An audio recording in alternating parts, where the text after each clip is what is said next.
Hello everyone welcome back to my mini blog. सकाळ उठिला मात्रे काम सब आरंभ हो जाऊे। उठिला पर टिके फ्रेश होकर बसला मात्रे काम आरंभ हो गला। रुटी करदेली आते क्षीर भी बसईदेली।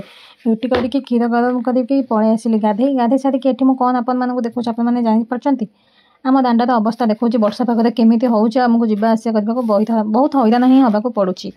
ये रुटी भजा खाईदे बारियाड़ को पलि आसली कौन कौन सब परिवा गचरे नहीं जावाई आम बारी तो लगी असंख्य गच सबू गचरे किछि किछि परिबा जेहेतु हो जाउछि परिबा खर्च भी बंची जाउछि जेहेतु एबे जेतिक रेट परिबा रेट अच्छी खर्च तो बहुत आमर बंची जाउछि। कलरा गछ लगी छचिंदा गछ नोधी गछ काकुड़ी गछ जह्नी गछ पोई गछ भेंडी गछ बैगन गछ कलरा गछ कखारु गछ एमती एक्सट्रा एक्सट्रा आउे बारी गोटे टगर फुल आनिक मुंडे कषिदेली केमती देखा मत निश्चय करेंगे। यहाँ हूँ मोदम उकुनी तेलटा मुझे कौन देखा ना जहाँ मान मुंडे सब उकुनी अच्छी यही तेलटा निश्चय लगेबे। गोटे थर कहीं उकुनी पलैब स्क्रीनशॉट नहीं जाए मेडिसिन स्टोर में देखईदेवे जल्दी जल्दी भी उकुनी गोटे थर कहीं उकुनी कमिज। मुझे पलि आसली भेंडी आलू काटा को बहुत जेहतु कहला भेंडी आलू तरकारी हम भेंडी आलू काटिकी भाजीदेली भाजी सारिकी चुली पाखक पलि आसली।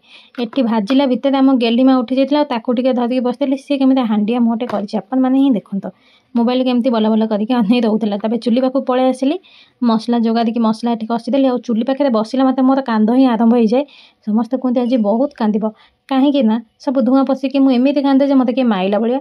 भेंडी तरकारी ये करदे आलू झोल टिके पेटे खाईदेली रातिर खाଇବା बनईदेली अंडा तरकारी आज बहुत टेस्टी होता। मत रोषे करने को बहुत पसंद कि चुली नुहे जब गैस कह मत मुझे 6 3 9 बजा भाजीदेवी सब रोषेबास करदेवी कि चुली रोषे करने मो द्वारा हेनी जिते थर करे मुझे ही कांदे।